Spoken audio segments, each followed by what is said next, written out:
All right, I wanted to make a mid-project video for my own purposes to document the work that I've done, and mainly because I'll forget what I did, and if I come in here 4 or 5 years later, I'll know exactly what I did. Uh, so to recap, and I can always find some old photos, this kitchen is very small. This fridge was here up against this wall.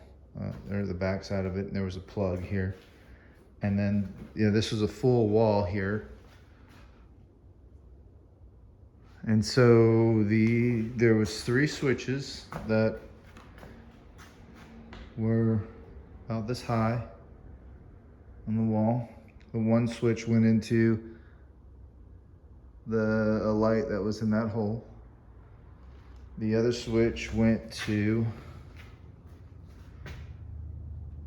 this single light here in this kind of breakfast nook. I don't know what it's a breakfast nook now, but this little space. And then the third switch went to these 2 lights here, where I had a pool table here. And this space really worked then, because the pool table was here, and you could still have a little dining table there. And but now I've kind of always wanted to make it, now that the pool table is not here, and the kitchen looked a little blocked off. It was small. So I've always kind of had the idea of cutting this wall. So I went into the attic and I saw, I double checked, kind of had the idea it was all trusses from before, because there was a wall here that we took out, and my buddy's father, who was in construction, double checked that and said it was good. And I took that wall out a long time ago when we first moved in. But then I went in there and I just double checked that these were all trusses, kind of assessed that. And I had originally done the backsplash 4 or 5 years ago, and it turns out the tile's dated. So a couple people said that, so I just decided to tear it out. I didn't want to do all this work and have like dated tile. So for a few $100s more, I can throw in a tile backsplash. But anyway, the majority of the time I've spent in the last few days was moving these switches for the kitchen light and the switch in this small space over here. Essentially, I just cut the wall at the size of the top of the new cabinets, so that when the countertop goes over top of these cabinets that'll be replacing the fridge location, we'll go over those, and then I'm gonna see how far I can extend it past this wall. When doing that, the wall was wobbly, because it was just screwed to the floor or nailed to the floor. So I went and I cut a hole into the floor, into the 2x4. And I was originally gonna, if you imagine turning this board the other way and go down in there, but when I went under there, there's a joist sitting underneath that 2x4. So I had to put it at that position. I also had to shave down. You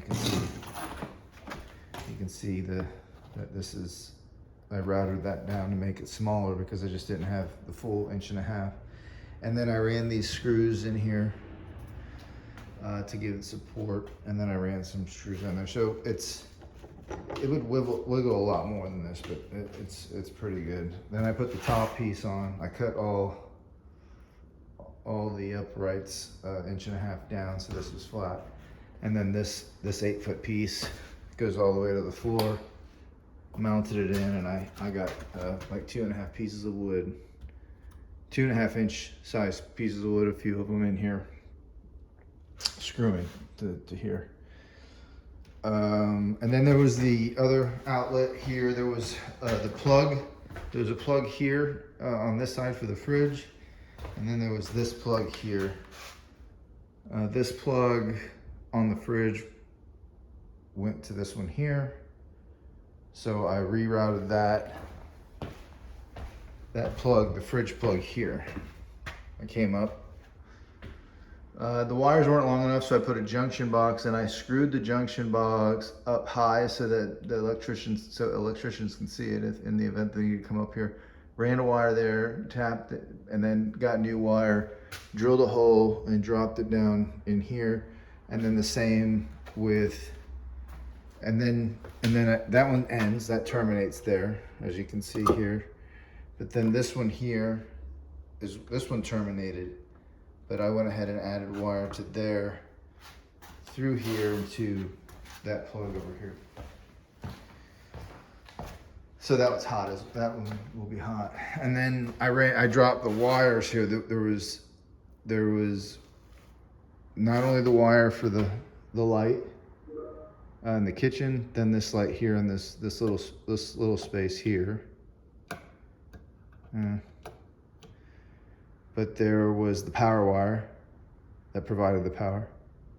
And then there was another wire that actually piggybacked off of it and controlled the lights in the living room and on the front patio. So there's two front patio lights, these 4. So that's 7, 8. I added I drilled cut a couple holes in there and put in these new canless LEDs. And hooked it into, I think I hooked it,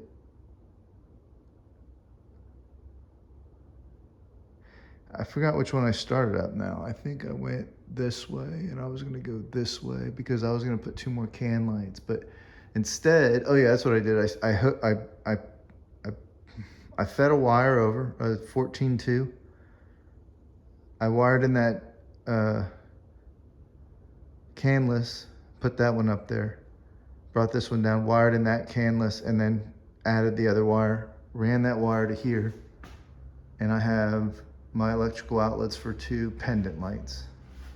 So we'll start there, then go to there, then come to here. You can see this one comes back out, goes into here. You can see there's 2 wires in there, that goes in there, and then that one goes down to the switch here. What else? So I'm gonna use goboard. Never done use goboard. I took out all the tile and I had hardy backer board in there, and even though this stuff's more expensive, I'm eager to try it. But now I'm gonna start finishing this up. I put a junction box here, didn't have one. I'm gonna finish up the goboard. The tile here broke on here. So I'm gonna tear this out, put a new top in there. And then once that's done, I had some broken tiles here.